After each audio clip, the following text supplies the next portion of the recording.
kalau kita lihat makronya, pemerintah kan memang bertugas untuk mengontrol, membina, dan mengempower ya jajaran pendidikan ini.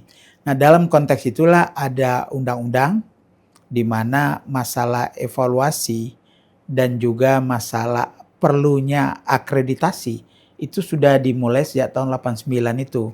Sehingga tahun 94 dilahirkanlah BAN PT. Sementara BAN yang lain, BAN sekolah dan madrasah, itu dilahirkan bersamaan juga. Nah, pada waktu Undang-Undang Sisdiknas tahun 2003 itu makin jelas.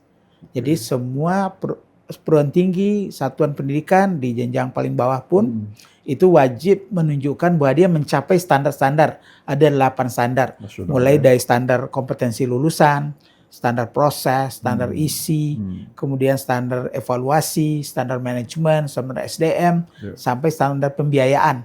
Itu harus ditunjukkan oleh lembaga pendidikan tadi.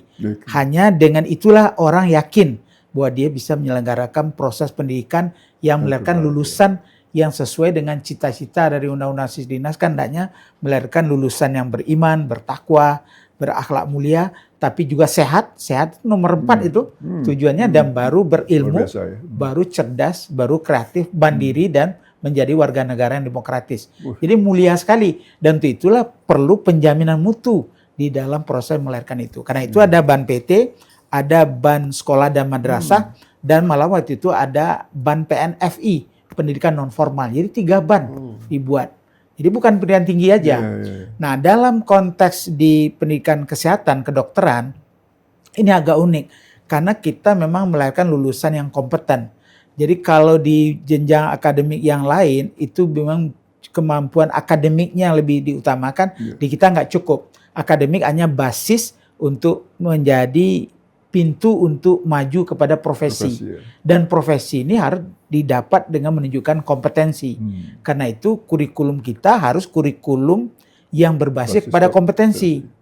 Dan karena kurikulum berbasis kompetensi harus dibuktikan cara mencapainya dengan memperbaiki proses belajar. Proses belajarnya harus berdasarkan problem, berdasarkan masalah. Harus diperkenalkan masalah klinisi sedini mungkin. Lain dengan pendidikan kita dulu 4 tahun kita belajar yang lain-lain, belum pernah menyentuh manusianya. Sekarang hari pertama dia sudah bicara mengenai penyakit. Nah, itu perubahan-perubahan yang dasar yang harusnya diikuti dengan perubahan mindset, perubahan sistem, dan juga perubahan dari bagaimana akreditasi untuk membuktikan perguruan tinggi itu mampu menjalankan kurikulum berbasis kompetensi, prosesnya berdasarkan masalah. Kemudian ada kemampuan skill yang dibuktikan, namanya computer competence based testing, dan ada juga OSCE itu yang menunjukkan bagaimana clinical examination itu diberikan seluas mungkin, sehingga dengan proses itu luluslah orang-orang yang kompeten untuk mengabdi di masyarakat dan menjaga baik secara etis maupun secara kompetensi profesional. Dia tidak akan melakukan malpraktek, dia tidak akan salah, dan safety serta jaminan bahwa pada pasien dipegang oleh orang-orang profesional menjadi penting. Keseluruhannya ini dipantau oleh proses akreditasi. Karena itu akreditasi menjadi penting dan harus dikelola oleh orang-orang yang dekat dengan masalah kesehatan ini. Kalau BAN PT dia kan makro, umumnya lintas disiplin di tingkat universitas. Tapi kalau sudah di prodi atau di klaster dari mata kuliah, program studi, kalau clustering itu harus dikelola oleh orang-orang yang memang profesional di bidangnya. Inilah yang memulai kenapa LAMPTKS itu menjadi penting.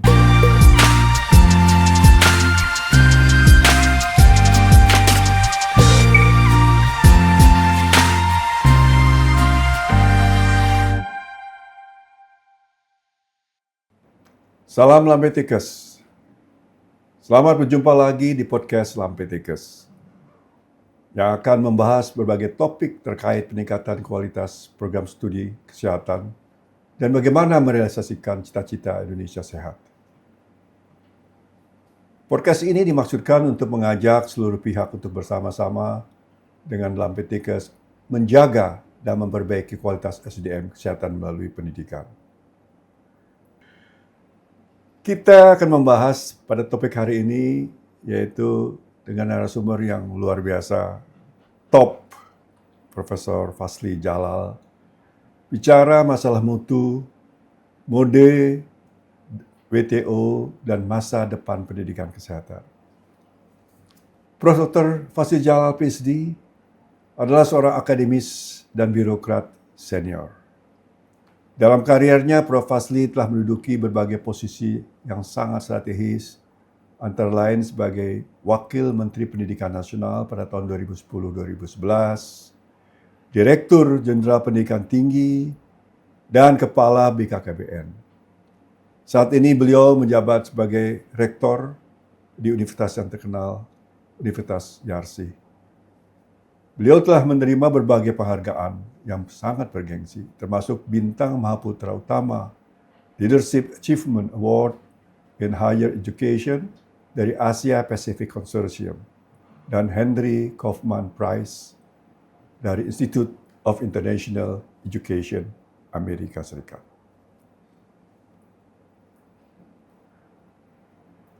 Selamat siang, Prof. Fasli.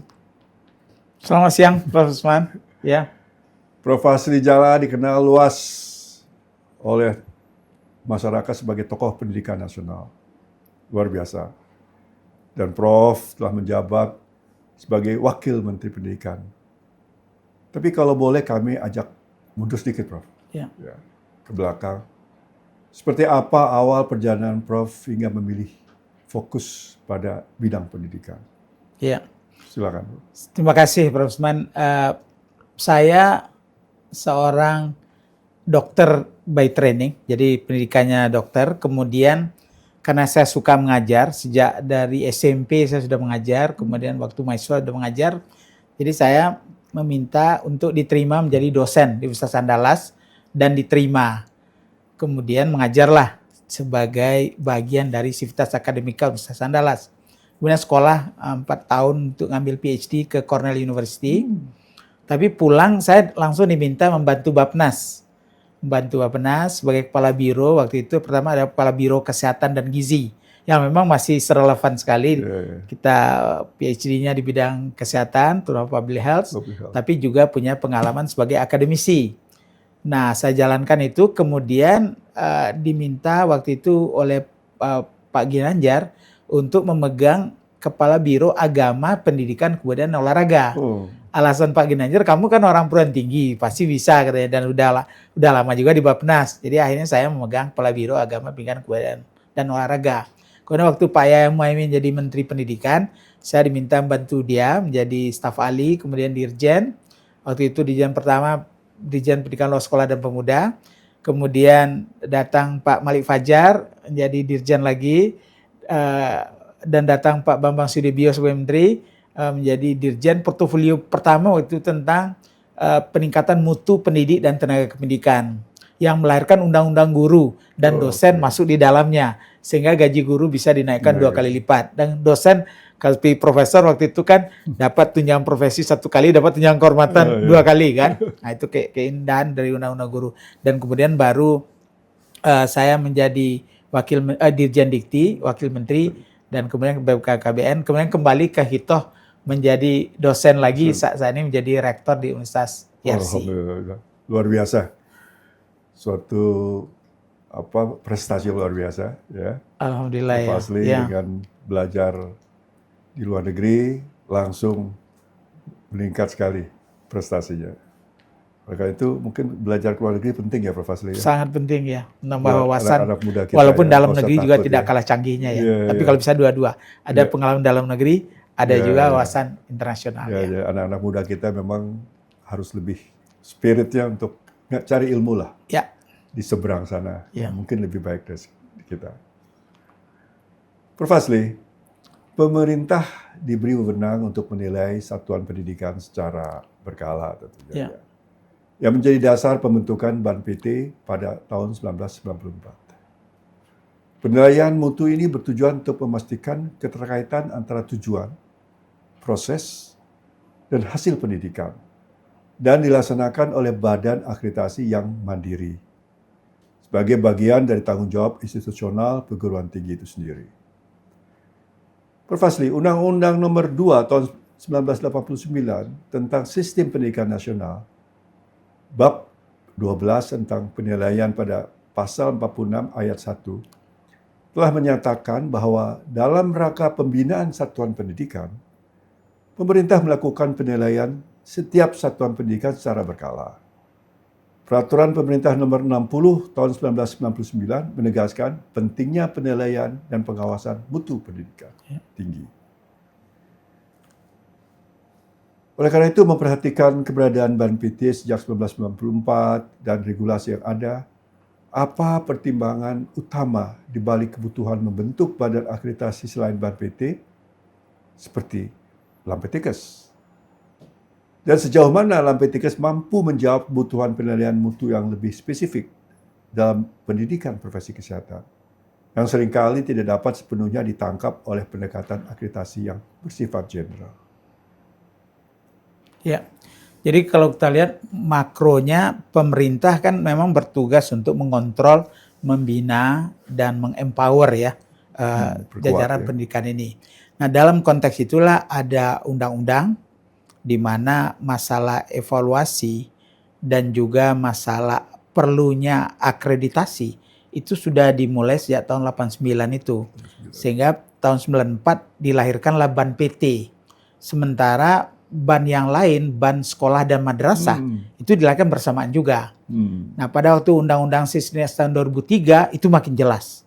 Jadi semua perguruan tinggi, satuan pendidikan di jenjang paling bawah pun itu wajib menunjukkan bahwa dia mencapai standar-standar. Ada 8 standar. Mulai dari standar kompetensi lulusan, standar proses, standar isi, kemudian standar evaluasi, standar manajemen, standar SDM, sampai standar pembiayaan.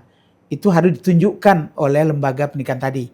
Hanya dengan itulah orang yakin bahwa dia bisa menyelenggarakan proses pendidikan yang melahirkan lulusan yang sesuai dengan cita-cita dari Undang-Undang Sisdiknas, kan hendaknya melahirkan lulusan yang beriman, bertakwa, berakhlak mulia, tapi juga sehat. Sehat nomor 4 itu tujuannya, dan baru berilmu, baru cerdas, baru kreatif, mandiri, dan menjadi warga negara yang demokratis. Jadi mulia sekali, dan untuk itulah perlu penjaminan mutu di dalam proses melahirkan itu. Karena itu ada BAN-PT, ada BAN sekolah dan madrasah, dan malah waktu itu ada BAN PNFI, pendidikan non formal. Jadi 3 BAN dibuat.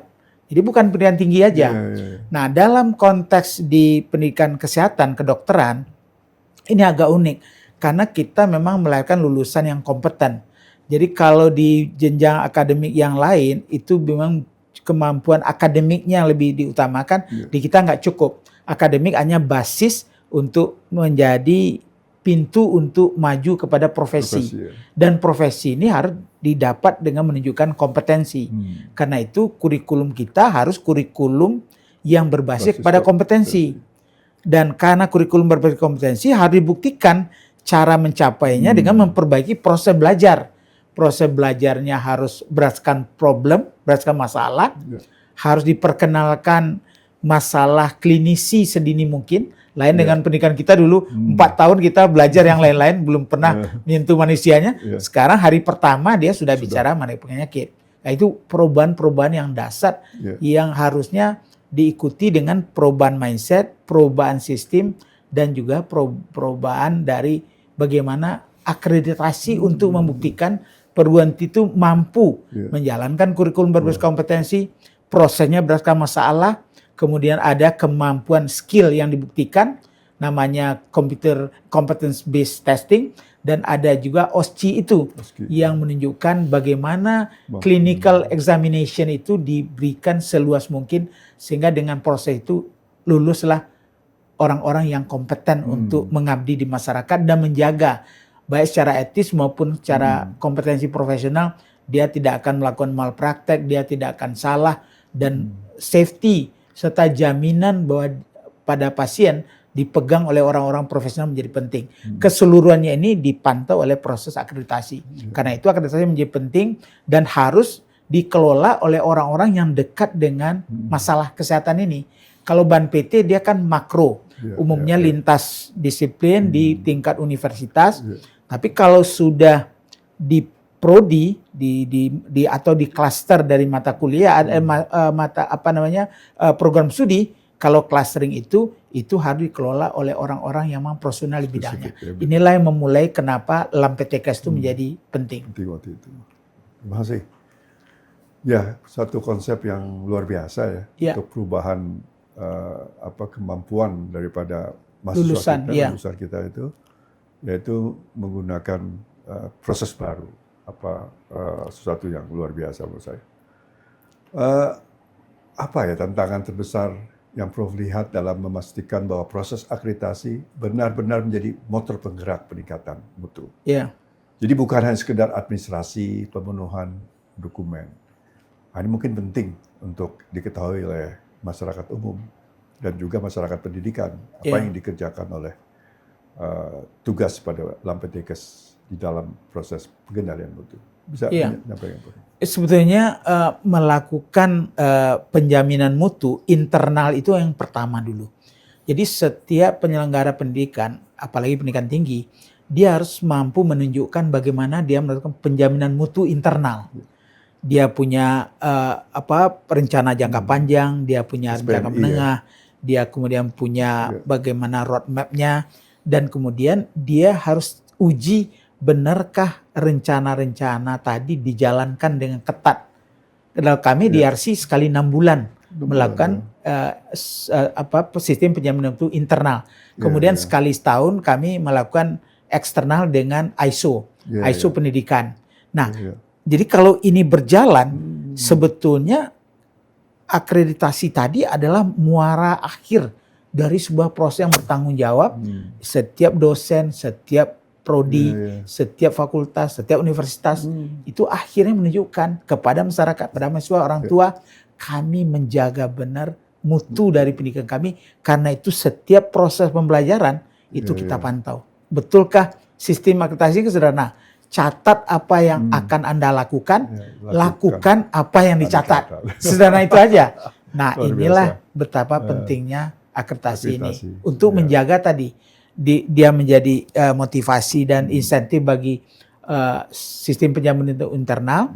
Dia membenchmark kepada berbagai akreditasi internasional yang diperlukan oleh lulusan kita untuk bekerja dimanapun di dunia.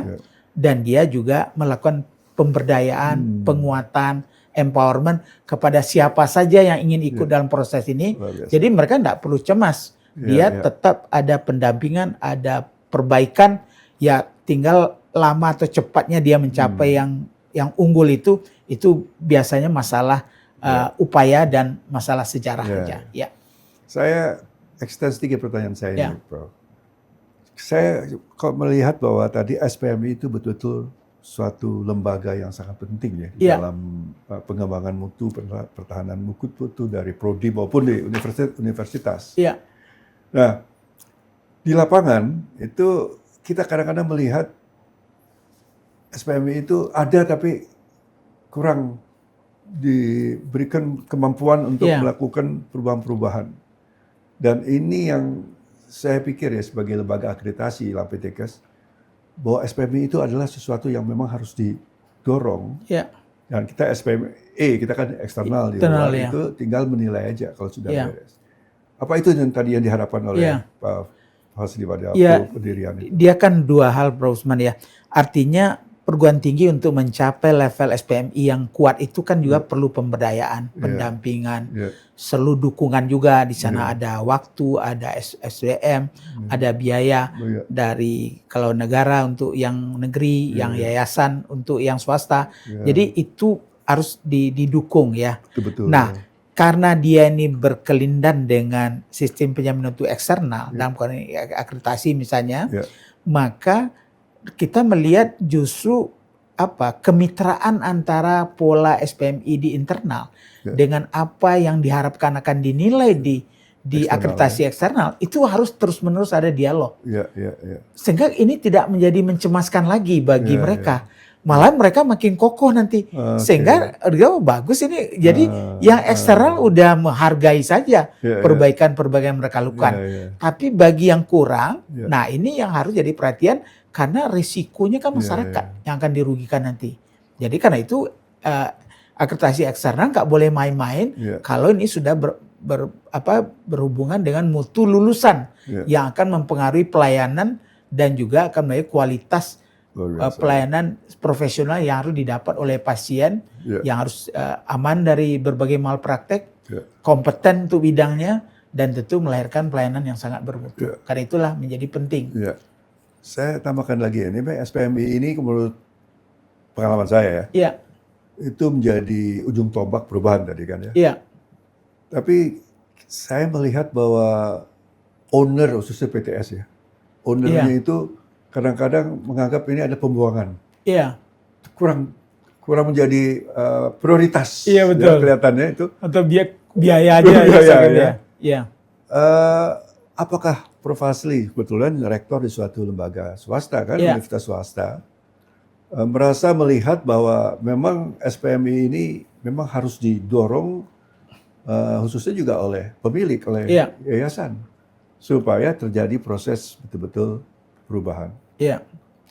Ya kami beruntung karena yayasan sangat mendukung ya. Iya. Jadi justru kalau kita meminta dukungan-dukungan untuk kepentingan lain itu kurang. Iya. Tapi begitu kita minta ini bagian dari sistem akreditasi, baik akreditasi semesteran tadi maupun akreditasi tahunan tadi, Iya. apalagi kalau akreditasi dari LAMPTKS atau Iya, BANPT, iya. dan kami baru aja menyelesaikan akreditasi internasional 7 prodi dengan segala Internasional ya? Iya, kita lakukan, kita dapatkan. Artinya bagi saya dan manajemen di YRC ini ada kesempatan melakukan refleksi. Betul. Jadi bagi kita sebetulnya kita bukan cemas nilai itu oke ya, tapi di mana kelebihan kita, di mana kekurangan kita, Ketahuan. dan apa yang bisa Iya. kita lakukan.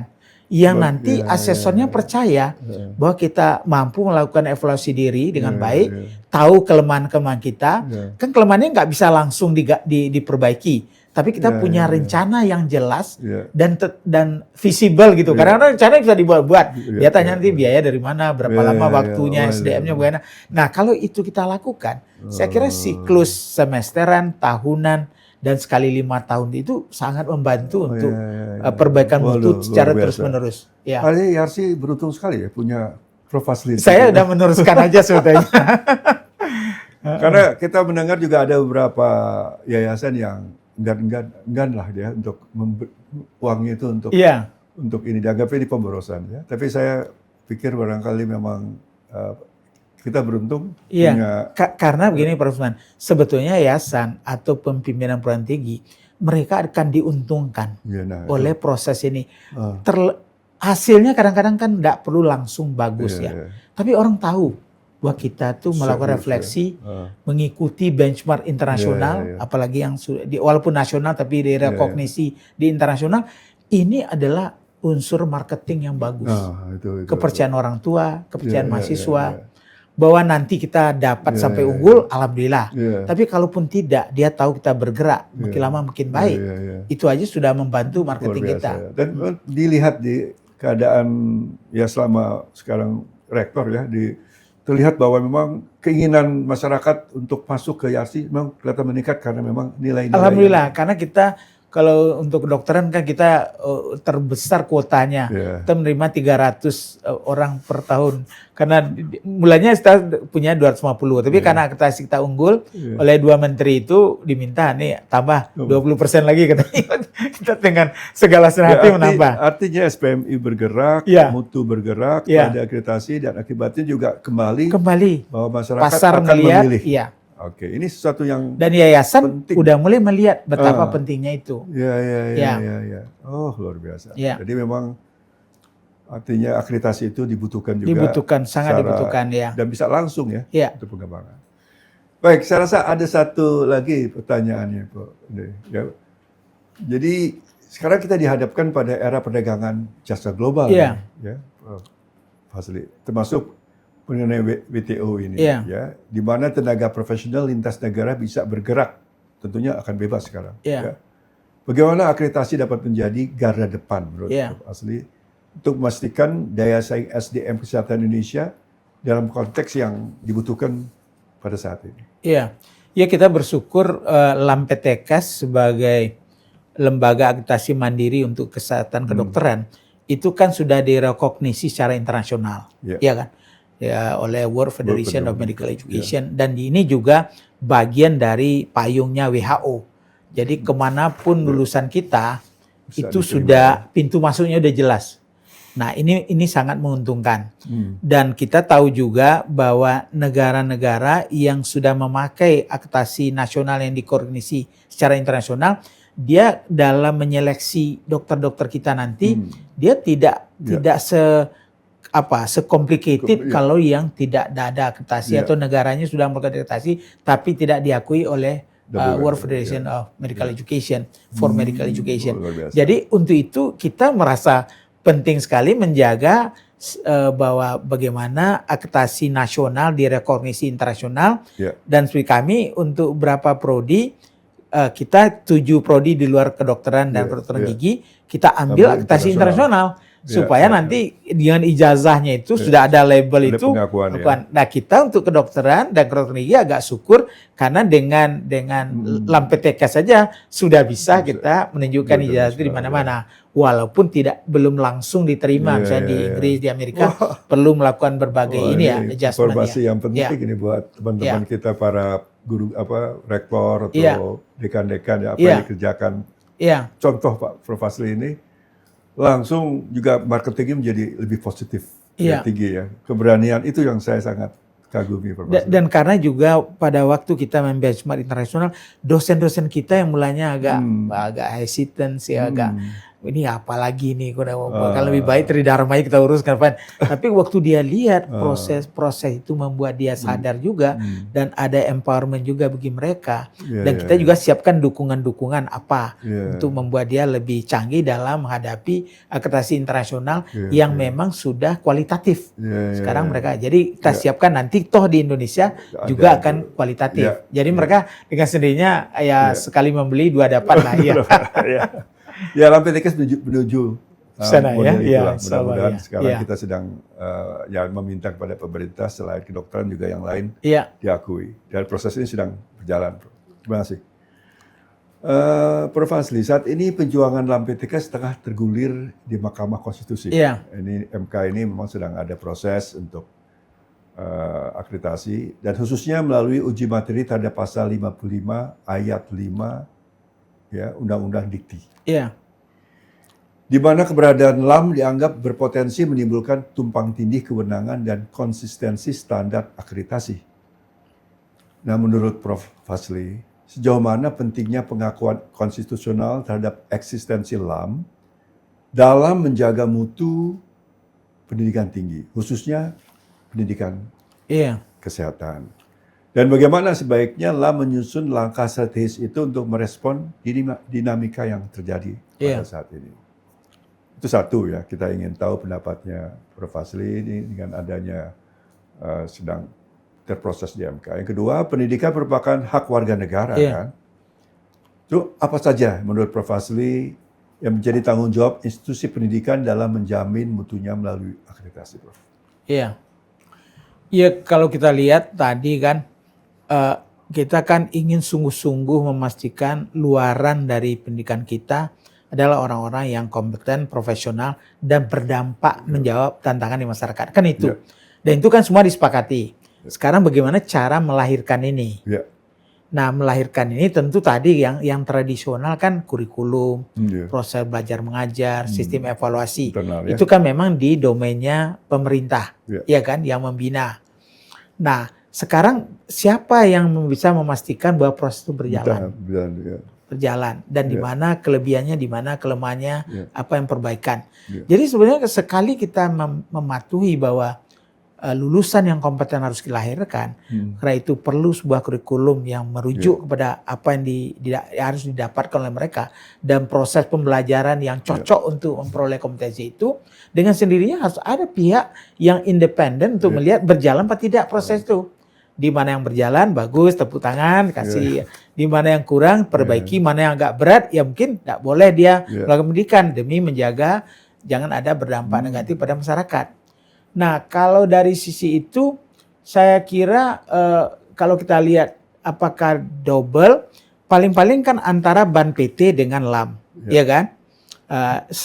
Sejarah panjang kita dengan BAN, kan sudah sampai pada kesimpulan paling tidak waktu di uji coba selama 7 tahun di kesehatan, itu memang memerlukan sebuah lembaga akreditasi yang spesifik supaya lebih fokus, lebih profesional. Expect ya? Iya. Lagi expect dikembangkan dikembangkan 7 tahun, ya kan? 7 tahun itu ya? Iya, untuk bisa meyakinkan bangsa ini bahwa pola ini diperlukan. Dan itu di bawah Prof. Fazli waktu itu ya? Saya mulai ya 2 tahun pertama. Nah, jadi kenapa waktu itu kok terpikir melakukan? Karena jumlah dari lulusan kita kan cukup banyak waktu itu, dan jumlah dokter juga masih terbatas ya. Waktu itu Pak Usman waktu itu menyampaikan data tahun 2010 itu lebih 7.000 dokter di puskesmas 2.000, di rumah sakit kabupaten 3.000, di rumah sakit TPC. Jadi dijajarkan cukup banyak. Nah, sementara lulusannya waktu di tes di Indonesia Family Life Survey itu kompetensinya separuh. Jadi untuk antenatal, apapun yang di antenatal itu hanya 42% kemampuan dia dari yang seharusnya. Untuk yang postnatal, yang anak-anak itu 48%, yang adult 52%. Jadi separuh cuman. Siapa? Gimana tanggung jawab kita kalau ini kita biarkan? Nah, karena itulah kita mau agar ini dikawal. Tapi kan kelemahan itu kan tidak terjadi begitu saja. Perlu penguatan, perlu pemberdayaan, perlu dana, perlu capacity building. Nah, ini yang dilakukan oleh pemerintah dulu waktu menyiap sebelum LAMPTKes itu. Jangan ujuk-ujuk, nanti harus disanction oleh LAMPTKes. Enggak, kita duduk benar dulu. Seperti apa proses belajarnya, seperti apa pengembangan kurikulum, seperti apa capacity building dari SDM-nya.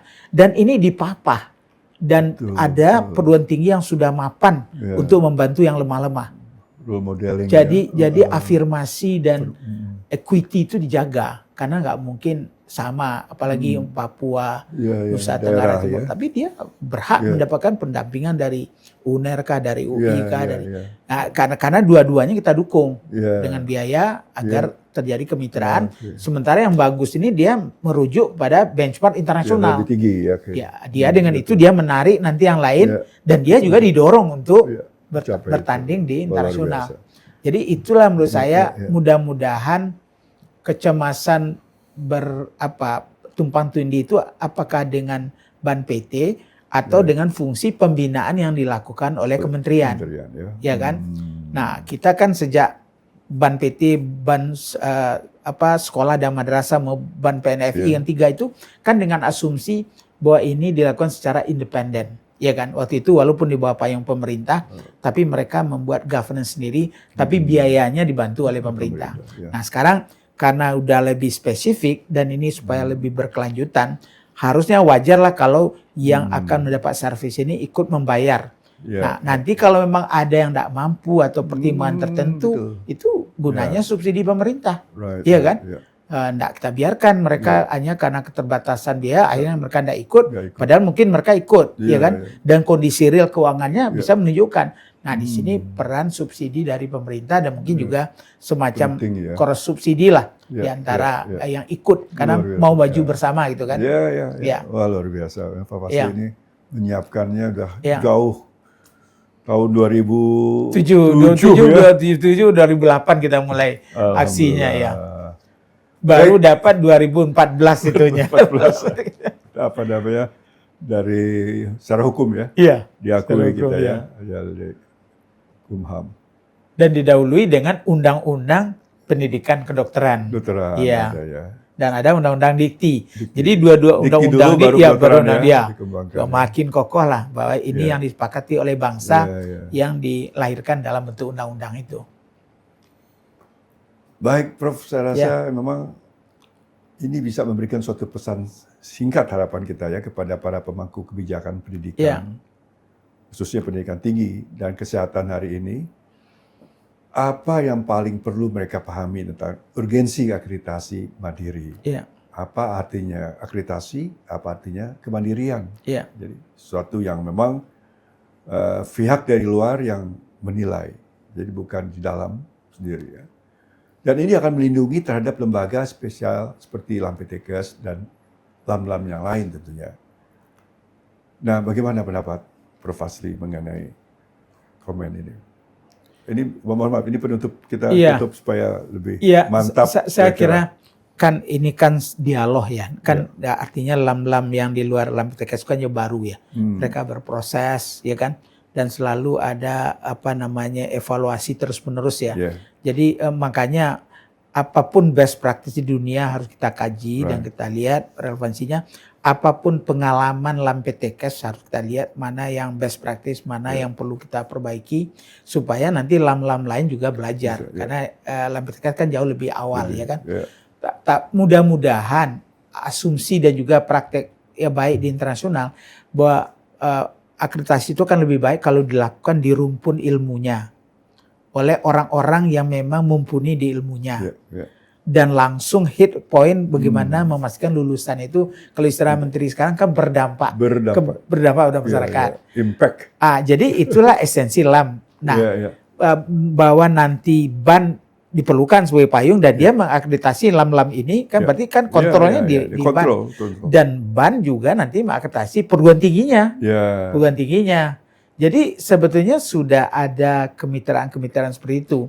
Tapi tadi mungkin yang perlu kita atasi adalah kecemasan fair enggak untuk mereka. Kalau mereka baru di daerah terpencil, masih struggle dengan berbagai hal, gimana kita mengakui dan menghargai mereka? Jangan sampai mereka udah dikalahkan dari awal. Padahal mereka beranjak dari hal yang tidak level playing field-nya tidak sama, ya kan?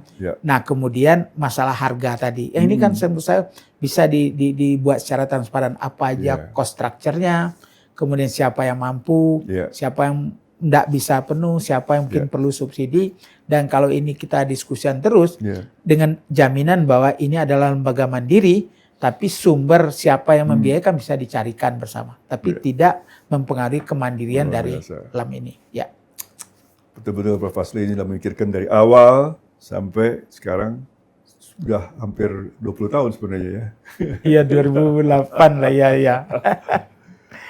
Ya terima kasih Prof. Fazli, saya rasa kita telah membahas sesuatu yang sangat penting untuk masa depan mutu pendidikan tinggi di Indonesia. Ya. Tentunya kita tidak bicara hanya soal kesehatan, kedokteran, dan kesehatan juga banyak, tapi kita melihat bahwa negara ini membutuhkan kualitas yang standarnya tentunya internasional, di mana kita harapkan para lulusan itu tentunya bisa diterima oleh masyarakat dunia ya, internasional.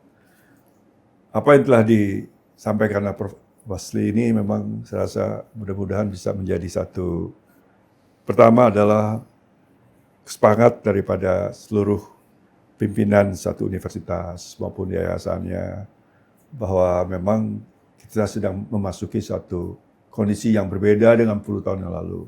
Pemerintah telah membantu, mendorong dari mulai tahun 2000 ini terus, dan telah ada satu data yang memang memperlihatkan akreditasi ini mempunyai dampak dampak masa depan yang lebih bagus untuk bangsa ini, khususnya dalam pendidikan dari adik-adik kita, cucu-cucu kita, anak-anak kita di masa depan.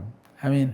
Jadi saya rasa kita terima kasih ya Prof. Fazli tadi memberikan kita gambaran betapa pentingnya persiapan LAMPTKS berdiri dengan konsep yaitu menggerakkan potensi swasta, pemerintah dan swasta bekerjasama, BAN dengan LAM bekerjasama, dan diharapkan memang sesuatu yang akan menjadi tujuan yang baik. Dan kita mendengarkan juga bagaimana Prof. Fazli ya, dan tadinya di pemerintah, sekarang ada di swasta, dan memperlihatkan bahwa apa yang dulu dikonsepkan ternyata itu memberikan satu dampak juga kepada universitas swasta yang dipegang, Universitas Yasri, dan sekarang kita bisa lihat bahwa mari ya, saya ajak kita semua ya semangat ya untuk diakreditasi ya oleh lembaga akreditasi yang memang independen ini.